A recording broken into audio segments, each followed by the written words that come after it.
angustiada, eu estava devendo demais, eu estava devendo para as agiotas, eu não podia sair de casa, até para ir no mercado, a minha filha me chamava para ir e eu não queria sair de dentro de casa, eu ficava com medo de encontrar a pessoa E cobrar. e me cobrar. E eu já estava entrando em depressão e eu não podia sair de dentro de casa. Aí eu vim. Primeira oração que eu vi, a dona Luzia olhou para mim e falou que precisava falar em particular. Na quarta-feira eu vim. E daí, graças a Deus, depois de lá para cá, eu já consegui muitas vitórias. Já consegui pagar muita coisa.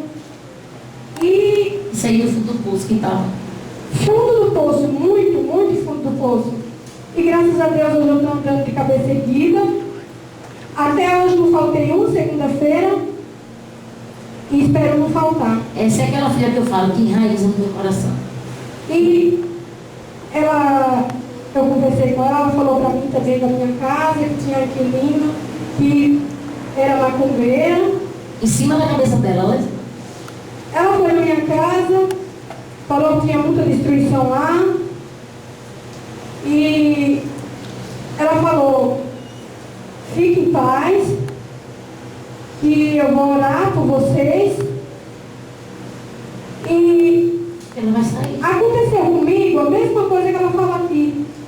Que pessoas que não queriam ver ela aqui, hoje está bem longe e bem. E graças a Deus também a mulher que morava na minha casa mudou-se, arrumou uma casa boa, vai pagar bem grande do jeito que ela queria, e nem vai pagar aluguel, vai pagar a casa.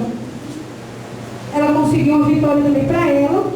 Foi vitória para você e vitória para ela. Vitória pra É o que ela. eu falei. Eu não tiro, eu não oro para a pessoa sair para ficar debaixo de uma ponte nem por aí destruída. Eu oro para Deus abençoar ela em outro lugar, mas deixar vocês em paz. Sair da rua, sair de perto, mas que vai ser feliz em outro lugar também. E hoje na casa que ela estava morando, quem está morando é a minha filha, que Glória a mora Deus. em casa. Amém. E estou feliz. A minha outra filha que vem comigo toda segunda-feira, vivia brigando também com o marido. Hoje vive os dois Unido. unidos. De vez em quando Abençoados. tem uma Ciúmes, coisa, né? Coisa do casal, mas não é igual antes. igual antes, de jeito nenhum. Hoje eles vivem Vive em harmonia. em paz. Em paz, Graças a Deus. E eu peço que vocês venham sempre, mesmo que alguém fale alguma coisa que não favoreça a dona Luzia, Fala mal de mim. mal da dona Luzia, Macumbeira, me chama de macumbeira. não acredite. Venha e receba a bênção de vocês também. Amém, pessoal?